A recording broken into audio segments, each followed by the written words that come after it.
I welcome you all to the channel Vishuddha Omnist. వీరుడైన కృష్ణుడు భారతాంబ అమ్మవారిని చల్లబరచడానికి చేసిన అభిషేకమే ఈ కృష్ణవీర్ అభిషేక్ చల్ల. My pranams to Guru Garu, Madugula Nagaphani Sharma Garu, for creating such a wonderful poetry, which is an amalgamation of all the mantras that describe the great Mother India. Kailase Shrungamekam Tat Suvarnakrutagátrakam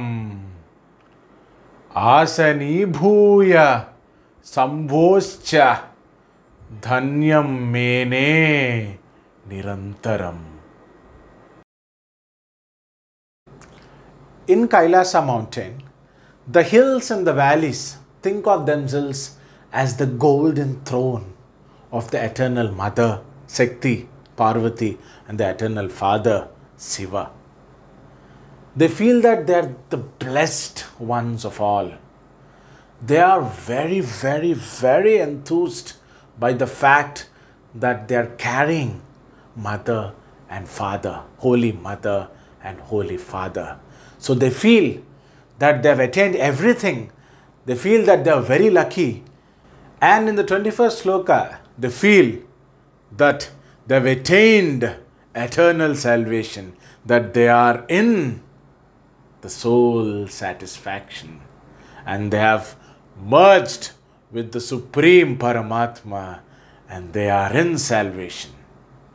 Mani Ratna Maye Divye Vyafru Charmasane Vare Santaf Padmasanasina Statau Swami Sadasivaha. In the 22nd sloka, Shiva's throne is explained. It is filled with jewels, gems, diamonds, and pearls. And the mat on the throne is made of tiger skin. Lord Shiva, the Holy Father, is sitting on the throne in Padmasana, that is, crossed legs. The legs are folded, and he is sitting in meditative state at peace. Vame Rajeshwari Devi Varada Chavirajate Dakshinyavan Mahadevo Dakshine Vikshate Mahan. In the 23rd sloka, Shiva's body is detailed. The left side of Lord Shiva, where the heart resides, here we find Rajeshwari Devi. So the left part of Lord Shiva is Rajeshwari Devi, the goddess who grants all boons, who fulfills all wishes, who fulfills all desires, is on the left side. And on the right side, we have Shiva in the form of Dakshinamurti, that is Guru, a teacher of all teachers, the supreme teacher, the supreme Guru, Dakshinamurti, Shiva are there. So Ardhanarishwari Rupam of Lord Shiva and Parvati, where half of the body is the Shakti, the Supreme Mother, half of the body, the right side, is the Supreme Matter, that is the Holy Father. So Ardhanarishwari, half and half. So husband and wife are each other's halves, they are the better halves. So this is what signifies that. In 23rd sloka, Rajarajeshwari Devi is illuminated because she is the Shakti. So that light, the rays of that light, they go throughout the world, throughout the galaxy, throughout the universe. They dwell in all the solar systems.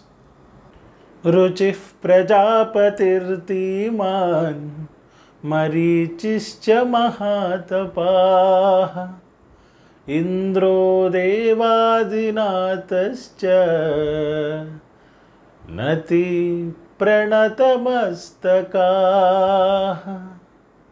In 24th sloka, we are shown that the energized sage Ruchi and the saint with meditative powers, Marichi, and the king of all gods, Indra, they bow down before Lord Shiva. So this is what is shown in 24th sloka.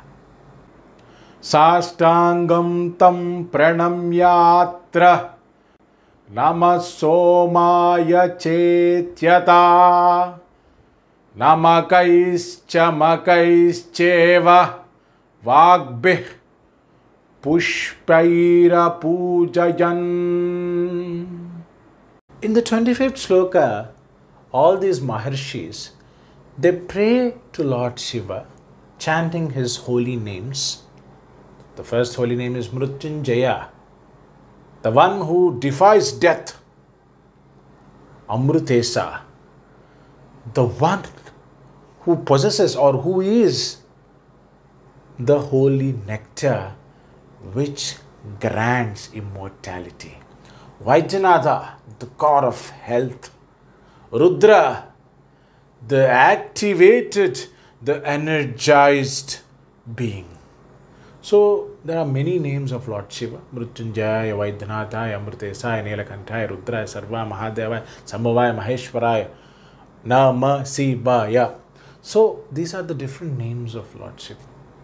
So they pray to Lord Shiva using all this, chanting all these names. So after that they chant Rudram Namakam Chamakam. This is a holy mantra.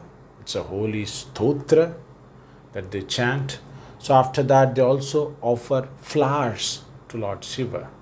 So they are actually trying to please Lord Shiva because they came here to quench their thirst of knowledge. So that's why in sloka number 25 they are praying to Lord Shiva. So Lord Shiva also holds poison in his throat. That's why he's called Nilakanta. He can do anything. He is Maheshwara. He is the Ishvara. He is the God of the entire universe. So they pray to him and they are here to please him and to get knowledge. Tastuschatrastare nandi Sembudrum matra sasanat Upavesya sa tanarhe Shvasaneshu pruthak pruthak. In 26th sloka, we understand that Lord Shiva is undefeated. He cannot be defeated by anything. He cannot be defeated by any enemy. He cannot be defeated by any poison. He cannot be defeated by any weapon because he is everything. He is in everything. So, realizing this in 26th sloka, they pray to Lord Shiva. The Maharshis pray, and after praying, they just stand there and look at Shiva. And Shiva, Lord Shiva, gives a gesture to Nandi. Nandi is nothing but the ox, the great ox, who is actually the vehicle of Lord Shiva. So he gestures to Nandi, and Nandi immediately understands Lord Shiva's gesture and makes seating arrangements for the Maharshis to be seated comfortably. In 26th sloka, we understand that Lord Shiva is undefeated. He cannot be defeated by anything. He cannot be defeated by any enemy. He cannot be defeated by any poison. He cannot be defeated by any weapon because he is everything. He is in everything. So, realizing this in 26th sloka, they pray to Lord Shiva. The Maharshis pray, and after praying, they just stand there and look at Shiva. And Shiva, Lord Shiva, gives a gesture to Nandi. Nandi is nothing but the ox, the great ox, who is actually the vehicle of Lord Shiva. So he gestures to Nandi, and Nandi immediately understands Lord Shiva's gesture and makes seating arrangements for the Maharshis to be seated comfortably. Sivasya purutastishtan naste bhaktya yatha vidhi Vasukirmandafutkaraihi papracha kusalam hitan.